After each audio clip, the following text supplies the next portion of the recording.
sur le podcast Astro-Tea par Eugénie Lisandre, le podcast qui te spill de tea sur l'astrologie. Et aujourd'hui, j'ai envie de vous parler de quelque chose de très excitant.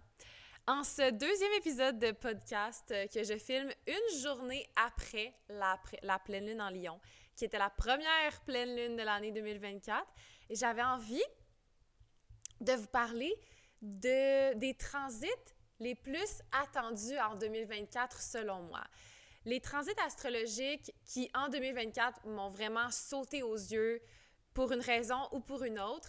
Donc aujourd'hui, on va parler des 5 plus gros transits qui, selon moi, sont les plus marquants de l'année qui s'en vient.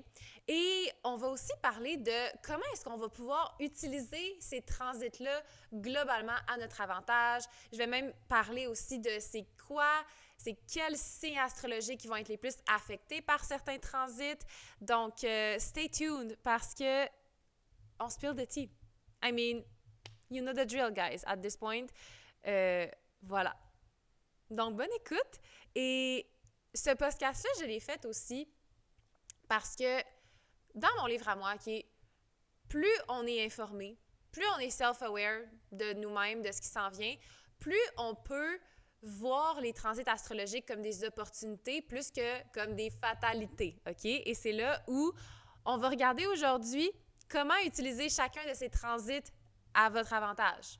Gens qui écoutez, OK? On fait pas ça aujourd'hui pour semer la panique, on fait ça pour vraiment être en pleine connaissance de cause pour ce qui s'en vient l'année prochaine. Parce que je dois vous dire que l'astrologie de 2024 is a wild ride, OK? J'ai envie de dire que 2024, c'est un peu comme la bande-annonce de ce qui s'en vient pour les prochaines années. On est dans une ère de gros changements. Fait que c'est pour ça que je voulais vraiment faire cet épisode-là, même si l'année 2024 a déjà commencé.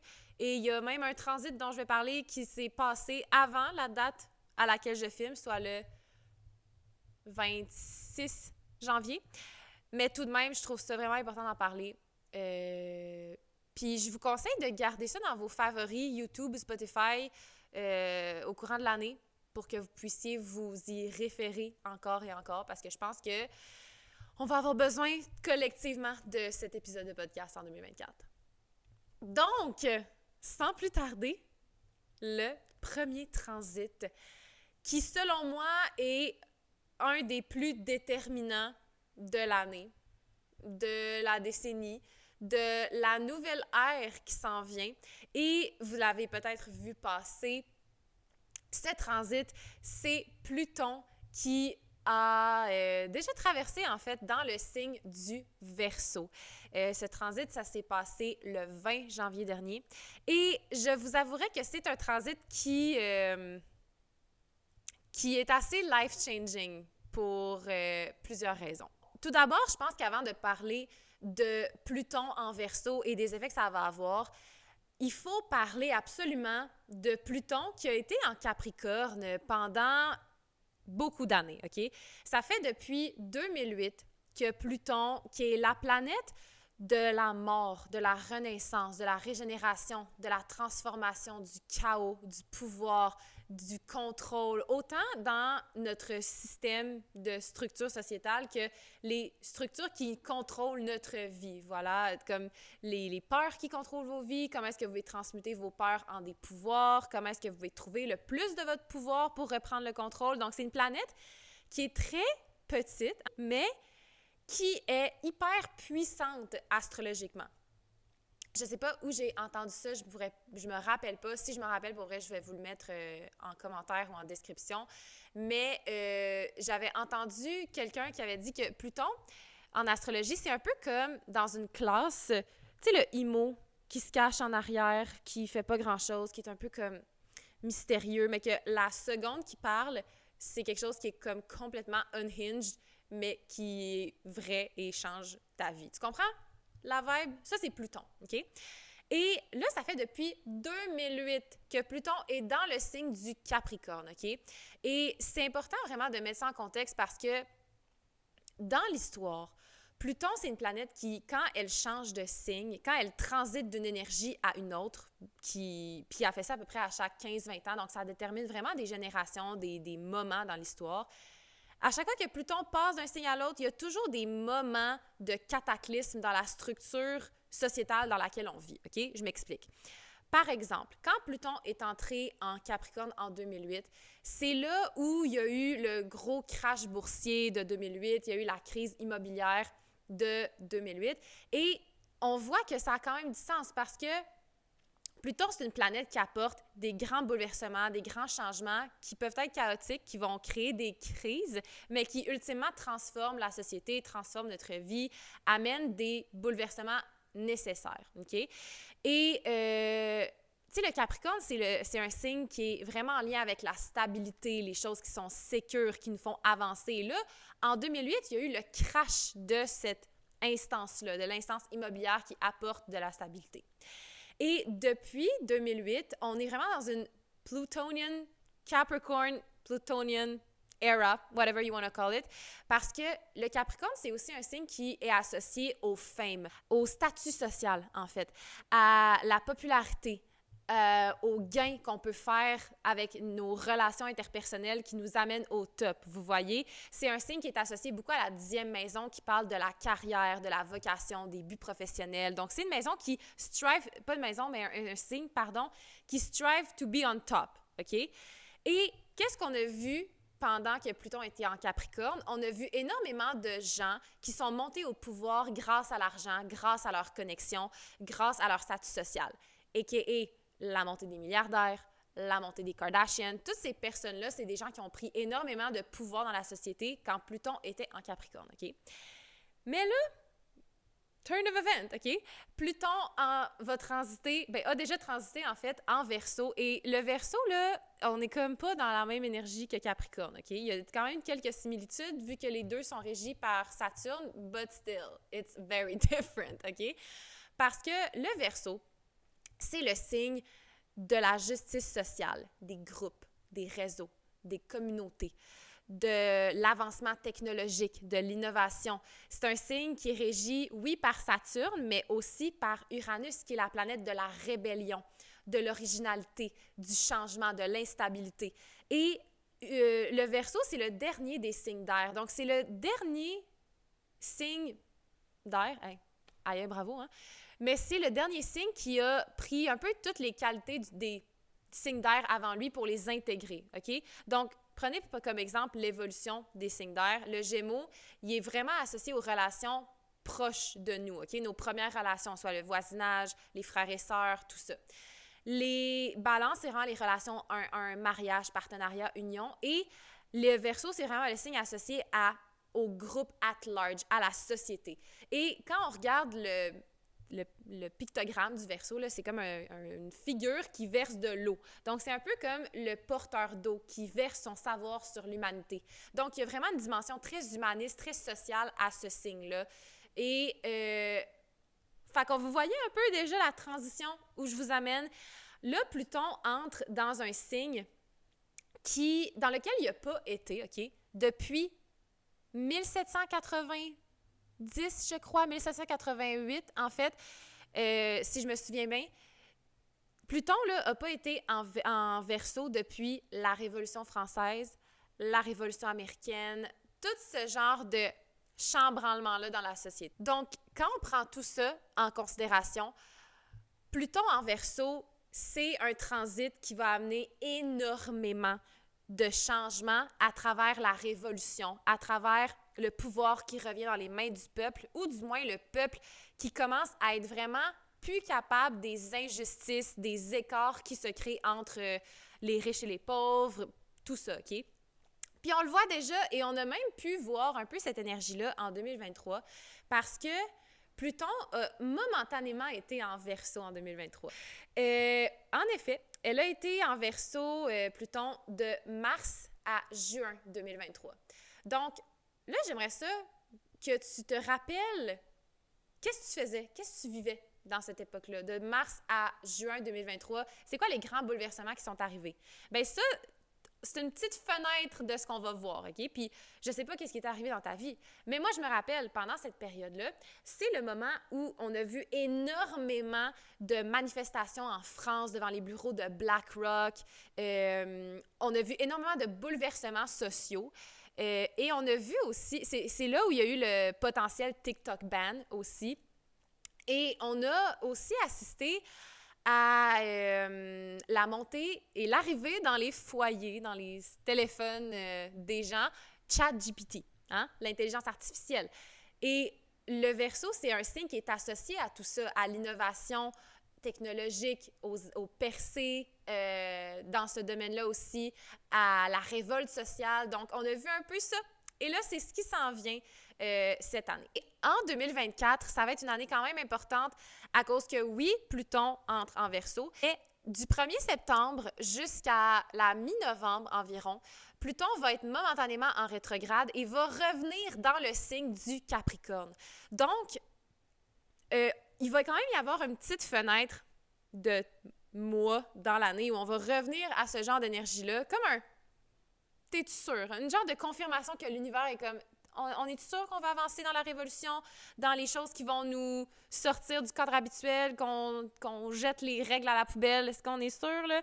Et après, Pluton va revenir en Verseau en novembre et va y rester jusqu'en 2043. OK? On garde ça en tête parce que ça va être une donnée importante. Et comme j'ai dit un peu plus tôt, la dernière fois que Pluton était en Verseau, là, il y a eu la Révolution française. Je ne sais pas si vous avez déjà lu un peu sur la Révolution française et américaine, mais ça brassait sur un moyen temps. OK? Donc, moi, mes prédictions de qu'est-ce qu'on peut voir se dessiner dans les prochaines années et qui va s'entamer en 2024, je pense, c'est énormément d'avancées technologiques. Puis ça, on s'entend, là, on n'a pas besoin de l'astrologie pour voir ça, OK? On le voit déjà. Et ce que je trouve intéressant avec ce mouvement de Pluton en Verseau-là aussi, c'est que ça annonce vraiment le début de la nouvelle ère technologique, OK? Tu sais, on a vu un peu quand Pluton était momentanément en Verseau en 2023, l'arrivée de ChatGPT, OK? Ça, c'est quand même huge parce que c'est le genre de choses qu'on va voir énormément avec Pluton en Verseau, OK?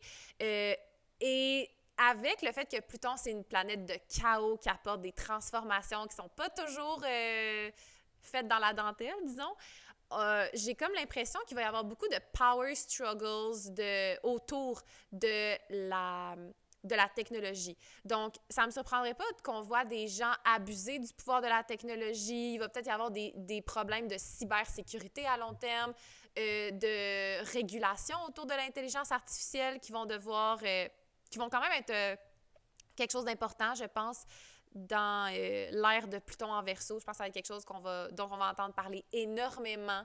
Il y a aussi, avec le Verseau, l'aspect de la population, des groupes, des réseaux, des communautés, mais avec Pluton, c'est une planète de contrôle et de pouvoir, hein?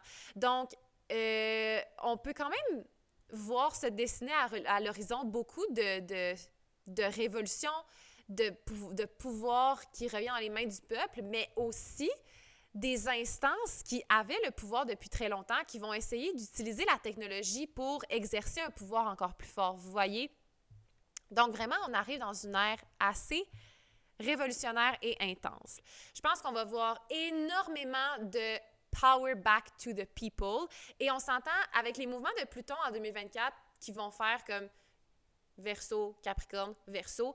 L'élite qui est déjà en place, ça ne va vraiment pas leur faire plaisir, OK? Fait que 2024, je pense que ça va être une année très bouleversante dans la sphère politique, dans la sphère scientifique, dans la sphère technologique. On va voir énormément de percées.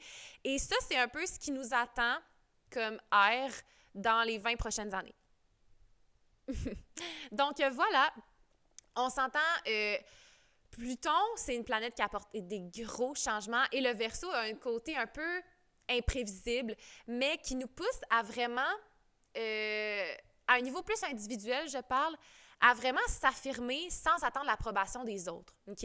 Et ça, je pense que c'est quelque chose dont on va tous pouvoir bénéficier à court, moyen et long terme de cette énergie de Pluton en Verseau qui nous pousse à se départir des conventions sociales, de vraiment se rebeller un peu contre les normes et d'en installer des nouvelles qui sont toujours dans une volonté de faire avancer l'humanité, de faire avancer les communautés dans un esprit d'égalité, de souci de l'autre, vous voyez. Fait que quand même, là, on a une grosse ère qui s'en vient avec Pluton en Verseau. Attachons nos trucs, OK? Et là, je vous le dis tout de suite, là, ça va affecter tout le monde, hein? Comme, c'est sûr que les signes qui vont être les plus touchés par ça, les signes qui vont ressentir que cette transformation-là est la plus intense cette année, puis dans les prochaines années, ça va être les signes fixes. Donc, les Verseaux, il n'y a pas... Vous, les gens qui ont des placements en Verseau, surtout ascendant, lune, soleil, vous allez le ressentir assez fortement. Les lions aussi, les taureaux et les scorpions. Surtout si vous êtes ascendant, ces signes-là. Donc, voilà, mais tu sais, ça va être les plus touchés, mais tout le monde va y passer. Je veux dire, Pluton, là, c'est une planète de transformation, de régénération qui nous pousse à transmuter nos peurs en pouvoir. C'est une planète hyper intense qui est catalyseur de changement, de transformation. Fait que, of course, que tout le monde va la ressentir. Donc voilà, ça, c'est vraiment le premier transit qui m'a vraiment sauté aux yeux et qui, je vous dirais, a sauté aux yeux d'énormément d'astrologues. Il y a énormément d'astrologues qui attendaient ce transit, qui l'anticipaient, qui le voyaient avec un œil qu'on le surveillait, en tout cas. Ça, c'est sûr. Le deuxième transit qui m'a vraiment sauté aux yeux quand j'ai regardé l'astrologie de 2024, c'est le 8 avril, OK? Le 8 avril, là, dans ce coin-là de l'année, début du printemps, là, il se passe énormément de choses, OK? Comme, préparez-vous, guys. Le printemps, astrologiquement, là, il est quelque chose, OK? Le 8 avril, qu'est-ce qui se passe? Bien, on a la saison des éclipses. Hein? On termine la saison des éclipses, en fait, avec une nouvelle lune, éclipse solaire qui se passe en Bélier. Et durant cette journée-là, durant cette semaine-là, on va avoir un stellium de beaucoup de planètes dans le signe du Bélier. Et on va avoir dans ce stellium Chiron, qui est un astéroïde assez important en astrologie, qui va aussi se trouver en conjonction avec cette nouvelle lune éclipse solaire en Bélier. Et là, on va démystifier tout ça ensemble parce que there's a lot to unpack, OK? Premièrement, puis une autre chose aussi que j'ai oublié de mentionner, c'est que dans ce stellium de planètes, il y a aussi le nœud nord qui se trouve en Bélier. C'est un cocktail astrologique hyper intense, hyper explosif, OK? Donc, premièrement, le fait que ce soit pendant une saison des éclipses, c'est très important.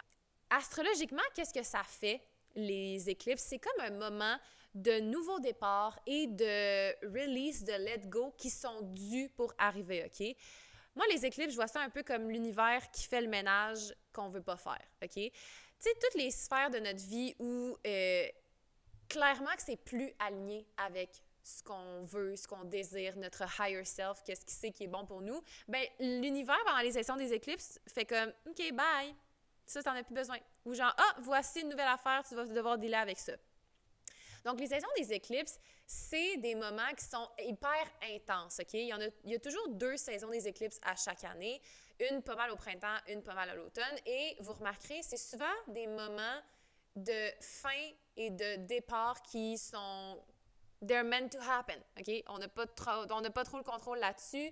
Et petite parenthèse, là, je vous déconseille de manifester ou de faire des spells pendant les saisons des éclipses parce que c'est des moments qui énergétiquement sont très intenses, très chaotiques. Et pour l'avoir fait, là, moment confidence, OK? Quand j'étais une jeune petite innocente de début vingtaine, j'ai fait un spell de manifestation pendant une pleine lune, éclipse lunaire, et ça a vraiment mal fini, OK? Fait que, petite parenthèse, please, pendant les saisons des éclipses, prenez ça vraiment relax. D'ailleurs, si vous voulez un épisode sur les éclipses en général, please tell me, ça me ferait vraiment plaisir. Mais bon, là, on a justement la saison des éclipses. Et là, c'est une éclipse solaire. Et une éclipse solaire, ça implique vraiment notre sens de l'identité, notre personnalité, parce que le soleil représente ces choses-là, l'ego, qui on est, nos désirs, notre lumière, comment est-ce qu'elle brille naturellement, OK?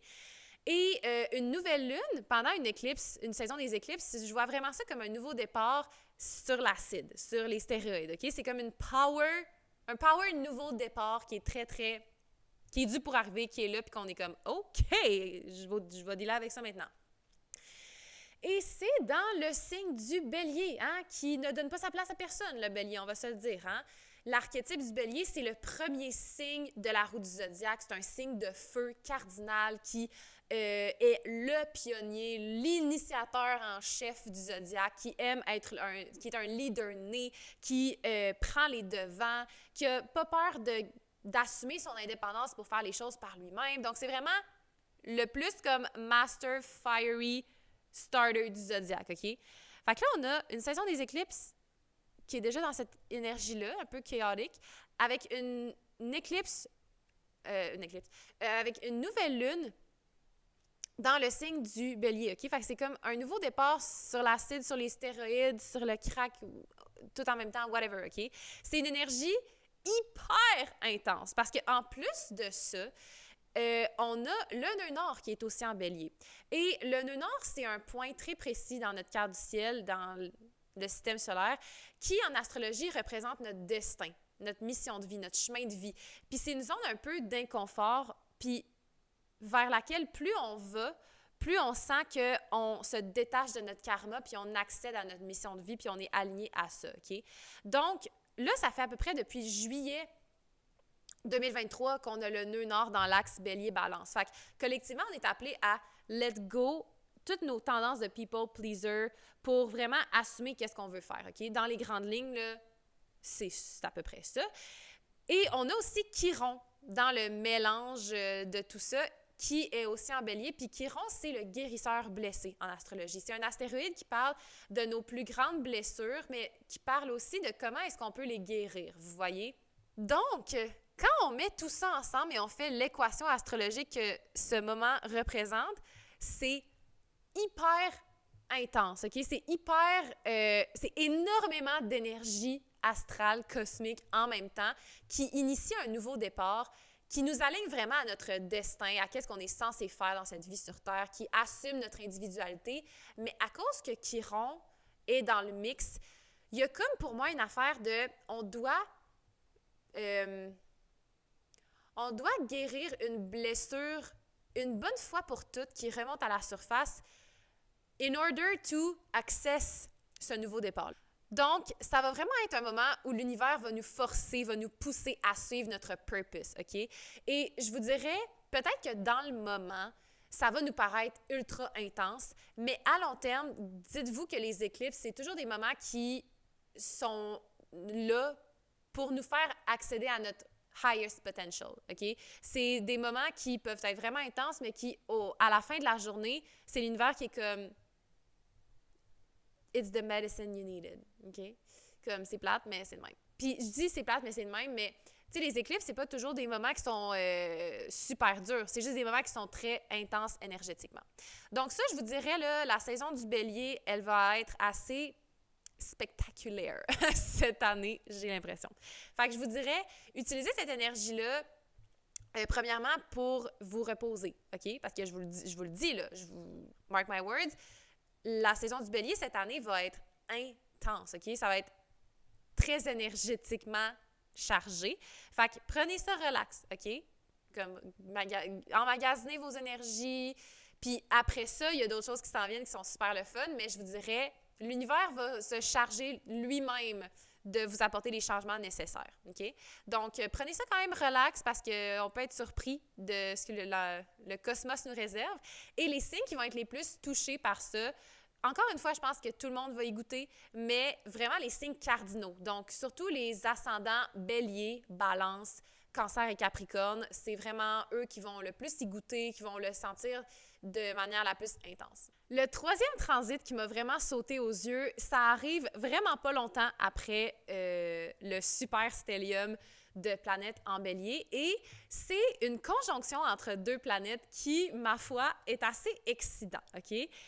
Le 20 avril, c'est quand même une date facile à retenir pour tous mes stoners qui m'écoutent, OK? C'est le 420. On a une conjonction d'Uranus et de Jupiter en taureau. Et c'est vraiment une des dates les plus chanceuses de l'année. Voici pourquoi. Une conjonction en astrologie, OK? C'est un transit, un aspect de quand tu as deux planètes qui sont au même degré, qui sont alignées l'une à l'autre, qui représentent vraiment un point culminant, un moment où l'énergie est très forte entre deux planètes, OK? Et les deux planètes en question sont quand même intéressantes, OK? Parce qu'on va avoir Jupiter dans le champ gauche, qui est la planète des changements imprévisibles, de tout ce qui arrive par surprise, de la rébellion, de l'originalité. Uranus, sa job, là, c'est de nous apporter des événements qu'on n'a pas prévus dans notre set of cards, qui nous gardent toujours un peu en haleine, OK? Qui nous apportent des chocs pour qu'on fasse comme « Oh! OK, j'avais pas vu ça venir, OK? » Donc, elle a une nature très imprévisible, très rebelle, justement, Uranus, OK? Ce qui peut, dépendamment de dans quel signe, dans quels aspects, elle forme avec d'autres planètes et tout, qui peut être soit des choses imprévisibles qui sont bouleversantes négativement ou bouleversantes positivement, OK? Mais là, elle est en conjonction avec Jupiter, qui est la planète, honnêtement, je pense que c'est une de mes planètes préférées en astrologie. I could talk about Jupiter pour toujours, OK? Jupiter, c'est la planète de l'abondance, de la chance, de la manifestation, de l'expansion, de tout ce qui nous apporte des nouvelles opportunités de croissance, OK? Fait que c'est une planète hyper abondante. Donc là, on a une conjonction de la planète de la surprise, des événements imprévisibles, qui est en conjonction avec la planète de l'abondance, OK? Déjà là, on a quand même une énergie de chance qui vient un peu nulle part, OK? D'opportunités qu'on ne voit pas venir, d'expansion, qui est dans le signe du taureau, qui est un signe financier, un signe de prospérité, de sécurité matérielle, de stabilité financière, vous voyez? Donc, en plus de ça, ne faut pas oublier qu'on est après la saison des éclipses, OK? Fait que là, on n'est plus dans une énergie autant chaotique. On est dans la saison du taureau. Les choses sont plus assises, sont plus confortables. Donc, cette conjonction-là d'Uranus et taureau en Verseau, pour moi, ça apporte énormément de chance dans la sphère financière, dans la sphère d'agriculture, même tout ce qui apporte de la sécurité matérielle, alimentaire, dans le monde 3D pour tout le monde, OK? Fait que ça me surprendrait pas de voir pendant cette période-là des avancées technologiques pour l'agriculture, pour les fermes, des choses comme ça. Dans les marchés boursiers, ça me surprendrait pas de voir des surprises vraiment positives arriver. Et vraiment, c'est un transit de chance financière, OK? Fait que quand même une très belle date à retenir. Puis, pour vrai, it's giving l'argent soudainement qui arrive de nulle part, kind of energy, OK? Fait que profitez-en, mais je vous avouerai que, tu sais, Uranus, ça amène quand même des changements imprévisibles, OK? Donc, peu importe, tu sais, là, vous écoutez ça, là, puis commencez pas à dépenser de manière niaiseuse parce que vous savez que Uranus puis Jupiter vont être en conjonction en taureau, fait que vous allez revoir cet argent-là. Non, non, là. Préparez-vous quand même un petit coussin, préparez-vous quand même un petit quelque chose parce que Uranus, comme, it's shaking things up, OK? Fait qu'on sait pas comment ça va se tramer, OK? Uranus, son essence, c'est d'être imprévisible. Fait que, tu sais, on s'entend, là, faites pas des dépenses folles et tout, mais il y a quand même une énergie d'abondance financière. Et on se rappelle aussi qu'à ce moment-là, Pluton va être en Verseau, hein, qui est une ère d'avancée technologique aussi. Donc, je ne serais vraiment pas surprise de voir genre une montée de la monnaie électronique, des bitcoins, le CBDC arriver, une banque centrale digitale dans le monde. Ce genre de choses-là, là, on pourrait vraiment voir ça dans le coin du 20 avril, ce qui est vraiment comme le jour et la nuit, comparé à ce qu'on a vu dans la saison des éclipses, là. Puis de l'astrologie du début du mois d'avril, là, c'est quelque chose de beaucoup plus prospère, beaucoup plus abondant, qui apporte une genre de libération soudaine, peut-être. Les signes qui vont être les plus affectés, c'est vraiment tout le monde, là. Comme tout le monde va y goûter, mais il y a quand même certains signes que je pense que ils vont être un peu plus chanceux avec ce transit-là. Premièrement, les ascendants taureaux, hein, ça c'est sûr que ça passe dans votre maison de vous, dans la première maison de votre personnalité, de votre ego, de ce que vous, des stratégies que vous prenez pour avoir ce que vous voulez. Fait que c'est sûr que ça va vous aider. Les ascendants bélier, ça va vraiment vous aider aussi parce que ça tombe dans votre maison des finances. Donc, vraiment, les ascendants bélier, je vous dirais, vous avez quand même un mois d'avril là, intense. Sinon, ensuite de ça, les ascendants balance parce que ça tombe dans votre maison des finances partagées. Donc là, particulièrement les ascendants balance, ça peut être le genre d'énergie qui est très bénéfique pour vous, ce transit-là, parce que c'est peut-être de l'argent qui vient de ressources dont vous n'aviez pas soupçonné l'existence ou soupçonner que ça vous servirait autant, vous voyez. Et sinon, ben les ascendants Scorpion, Lion et Verseau, c'est sûr que ça va vous affecter aussi. Mais pour tout le monde, je vous dirais, là, tu sais, comment utiliser ça à votre avantage? Préparez-vous quand même un coussin financier parce que, I'm a Virgo Sun, fait que je suis biaisée, là, mais on n'est jamais assez préparé. Une autre manière de vous préparer aussi, c'est que si vous avez genre des investissements bancaires, boursiers, des bitcoins, des affaires de même, là, checkez vos investissements pendant cette période-là. Je pense que ça va être très utile. Le prochain transit qui a vraiment retenu mon attention en 2024, c'est encore au printemps. OK? Je vous le dis, le printemps 2024, là, is a wild ride. Fait que attachez votre ceinture. Mais tout ça pour dire que le transit en question, c'est le 25 mai que ça se produit et c'est Jupiter qui va transiter en Gémeaux, OK? Et c'est quand même un big deal pour plusieurs raisons. Une des premières raisons que je trouve qui est intéressante, c'est que Jupiter, elle change de signe à chaque année à peu près, OK? Et là, ça fait depuis mai 2023, que Jupiter est en Taureau. Et Jupiter, c'est la planète de la croissance, de la chance, de l'expansion, de l'optimisme, de tout ce qui croît dans le temps. Croissance, là, mais aussi ça parle de nos systèmes de... nos systèmes de croyance, ce genre de choses-là aussi, OK? Et là, ça fait depuis le mois de mai 2023 qui est en Taureau, qui est un signe financier, comme on l'a mentionné tantôt. Donc, les choses qui prennent énormément d'expansion, c'est vraiment dans la sphère financière, dans la sphère agriculturelle. C'est-tu même qu'on dit ça? En tout cas, il y a beaucoup de croissance à ce niveau-là. Et là, on arrive avec Jupiter en Gémeaux qui a une énergie quand même différente, OK?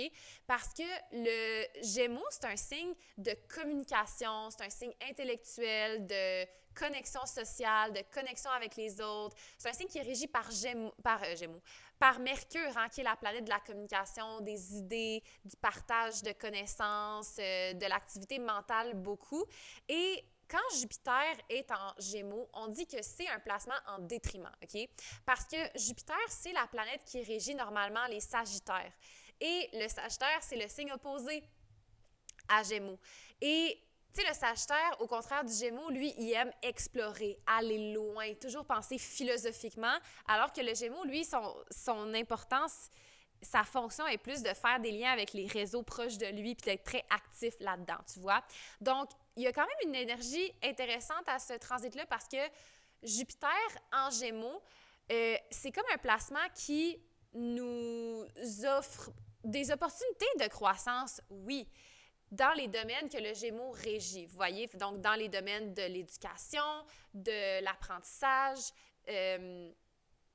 de tout ce qui est les médias, la communication, l'écriture, les réseaux médiatiques. Ça, on va plus le voir à cause que Pluton va aspecter Jupiter aussi pendant ce moment-là. Mais tout ça pour dire que Jupiter en Gémeaux, il est moins capable de prendre autant d'expansion que quand Jupiter est en Sagittaire, par exemple, parce que le Gémeaux a tendance à overthink certaines choses ou à ne pas voir la vision long terme parce qu'il peut être très stock dans les détails, un peu dans les fleurs, de s'envarger dans les fleurs du tapis un petit peu plus, OK? Donc, il y a quand même une énergie intéressante à ce transit-là, mais somme toute, ce qui va prendre énormément d'expansion, c'est vraiment des choses en lien avec l'écriture, l'apprentissage, l'éducation, le partage d'informations et avec le fait que justement, on va aussi avoir Pluton qui est en Verseau, donc qui va faire un trigone éventuellement à Jupiter en Gémeaux. Je pense qu'il va y avoir énormément d'avancées médiatiques en lien avec la technologie. Donc, c'est pour ça que tantôt, je parlais un peu d'expansion de réseaux sociaux.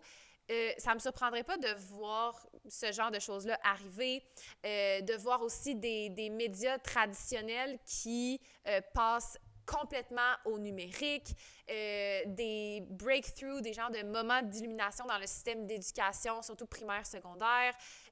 Donc, beaucoup d'expansion au niveau éducatif, au niveau de l'apprentissage, de la communication, du partage d'informations, qui, je crois, va être très teinté par cette nouvelle ère avec Pluton en Verseau, qui est quand même importante dans le décor, là. Donc, on s'entend, c'est un tout nouveau chapitre qui se dessine, OK? Et je pense que pour tout le monde, ça peut vraiment être une ère où la curiosité intellectuelle est vraiment plus forte, ou peut-être qu'on va vouloir rechercher nos sources avec un peu plus de sérieux, ce genre de choses-là.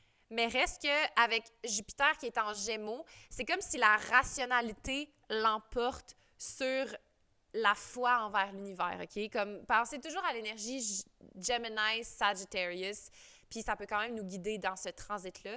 Mais il faut se dire aussi que Jupiter reste une planète très positive, de prospérité, d'abondance. Donc, je vous dirais, c'est quand même pas un transit qui me fait vraiment peur, là. Je trouve pas ça si pire que ça, mais je trouve ça intéressant de voir les mouvements de Jupiter pour voir dans quelle sphère est-ce qu'on va voir le plus d'expansion se prendre. Je vous dirais, tu sais, le Gémeaux, c'est un signe qui est ouvert à plein d'opportunités, OK? Donc, quand Jupiter va être en Gémeaux, ce serait un bon transit, justement, pour l'utiliser à votre avantage, là, de rester ouvert à des nouvelles opportunités, de rester ouvert à qu'est-ce que votre mindset, qu'est-ce que votre cerveau, votre thinking vous apporte comme nouvelles idées. Je pense que ça peut être quelque chose de très intéressant pour utiliser ce transit-là. Et c'est sûr qu'on va tout le sentir, mais les signes ascendants qui vont le plus comme ressentir cette énergie-là, ce sont nos ascendants Gémeaux, of course, les ascendants Sagittaires, ainsi que les ascendants Poissons et Vierge. Et le dernier transit de l'année 2024 qui m'a vraiment sauté aux yeux se passe pas mal à la fin de l'année, je vous dirais. Et c'est que Mars, la planète de l'agressivité, de la force, de la drive, de la guerre, du conflit, de la fougue, de la sexualité, entre en rétrograde dans le signe du Lion et va momentanément entrer aussi dans le signe du Cancer pendant sa rétrogradation.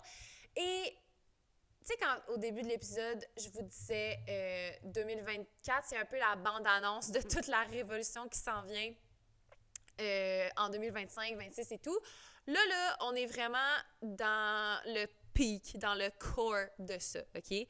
Parce que quand Mars est en rétrograde, c'est un moment où généralement, c'est plus difficile de poser action, OK? Tout ce qu'on doit revoir, reconsidérer, restructurer, revalider, toutes les verbes en ré que les rétrogrades arrivent, c'est justement nos actions. Comment est-ce qu'on prend action? Qu'est-ce qui nous motive à prendre action? C'est quoi qui motive notre sens de l'initiative, OK? Et là, on a Mars qui va être en Lion. Le Lion, c'est le signe associé à la créativité, qui est beaucoup associé à la reconnaissance, à l'admiration, à l'affirmation de soi, au plaisir aussi, des choses comme ça. Donc, quand Mars est en Lion, naturellement, ce qui va nous motiver à agir, c'est peut-être des choses qui partent plus d'une volonté de se faire voir, se faire entendre, faire aller notre créativité, des choses comme ça. Donc, avec Mars en rétrograde dans ce signe-là, c'est comme si les actions qu'on veut prendre, on doit se poser la question, est-ce qu'on le fait parce que ça nourrit notre ego? Ou est-ce qu'on le fait parce que authentiquement, ça nous redonne de la vie puis on peut redonner cette lumière-là aux autres? Donc, pourquoi est-ce qu'on pose ces actions-là? Pourquoi on fait ça, vous voyez? Et Mars en Lion, il y a quand même une énergie très passionnée, très fiery, très intense, mais qui peut un peu backfire contre nous, OK? Donc, ça peut être un moment où, collectivement, il va y avoir une énergie de confrontation, qui part d'une place, justement, où on souhaite s'affirmer dans toute notre lumière et notre splendeur et notre feu, OK? Donc, pour moi, il y a vraiment une énergie de confrontation très, très forte. Et la raison pourquoi ça a vraiment attiré mon attention, ce transit-là, c'est que cette rétrograde de Mars en Lion va être en opposition avec Pluton qui est en Verseau à ce moment-là, OK? Et il y a vraiment une énergie, pour moi, de rébellion très forte. À un niveau plus global, j'ai l'impression que cette rétrograde de Mars en opposition avec Pluton en Verseau, ça amène vraiment une énergie de confrontation, de conflit, de qui a le pouvoir et ça va vraiment affecter tout le monde à un niveau collectif, OK? Mark my words, ça ne me surprendrait pas de voir qu'on commence à avoir des ombres de conflits aux États-Unis, ce genre de choses-là, des trucs comme ça. Parce que Pluton, là, on se rappelle que c'est une planète qui est associée à une transformation profonde. Et là, c'est une transformation profonde à travers la société, à travers la révolution, à travers le pouvoir qui est remis au peuple, alors que là, Mars est en rétrograde dans un signe qui est le leader né, okay? Qui est le leader de lui-même, qui fait ça parce que ça nourrit quelque chose dans son ego, des trucs comme ça, OK? Donc, il y a vraiment une énergie très conflictuelle. Et à un niveau plus personnel, plus individuel, ça peut ressembler à des genres de ego check, OK? De l'univers, ben pas de l'univers, mais de la société dans laquelle on vit qui change et que nous, on va devoir s'adapter à OK, mais là, on ne peut plus faire les choses juste pour nous. On ne peut plus faire les choses juste pour soi parce que dans la société dans laquelle on vit, ça ne marche tout simplement plus de faire les choses d'une place d'ego. Ce que je trouve intéressant aussi, c'est que autant à un niveau social qu'individuel, cette rétrograde-là peut vraiment nous faire remettre en question c'est quoi les structures qui régissent notre vie? C'est quoi les structures, les choses dans notre vie qui exercent un pouvoir? Et comment est-ce qu'on veut les garder ou les crisser à terre?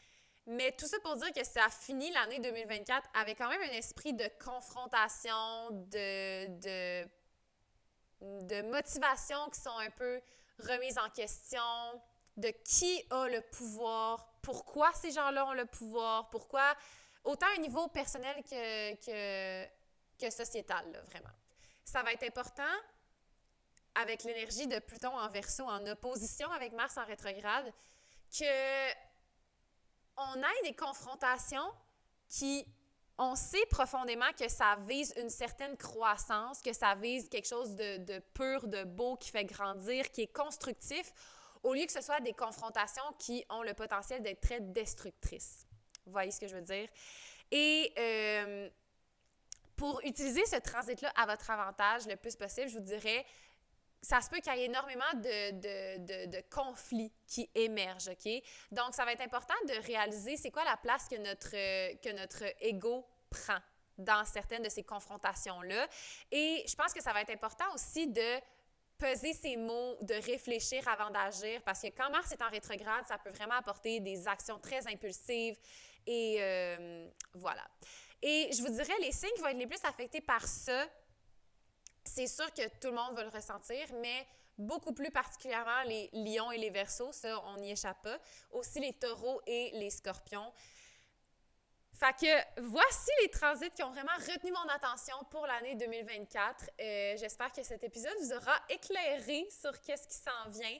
Et comme j'ai dit au début, je souhaite réitérer ça avec beaucoup d'importance, là. Quand on regarde les transits qui s'en viennent, c'est pas pour paniquer, c'est pas pour faire comme « Oh mon Dieu, ça va être une année de merde ». Non, non, non, là. Comme, plus on est au courant de ce qui s'en vient, plus on peut savoir comment s'y préparer. Donc, c'est vraiment pour ça que je vous ai fait cet épisode-là aujourd'hui. Merci vraiment beaucoup d'avoir écouté jusqu'à la fin. Et n'hésitez pas aussi à commenter, partager, mettre un j'aime sur YouTube, de rater le podcast, mettre un 5 étoiles à l'épisode et au podcast. C'est vraiment la meilleure façon que vous pouvez encourager Astroti par Eugénie Lisandre sur Spotify et sur YouTube. Ben c'est ça, abonnez-vous, likez, subscribe, comment, yada, yada, yada. Et sur ce, je vous souhaite une excellente semaine, une excellente année 2024. Et n'hésitez pas aussi à m'écrire sur Instagram si vous souhaitez vraiment entendre parler d'un sujet pour des prochains épisodes de podcast. Et sur ça, ben, je vous souhaite une très, très belle journée et à la semaine prochaine!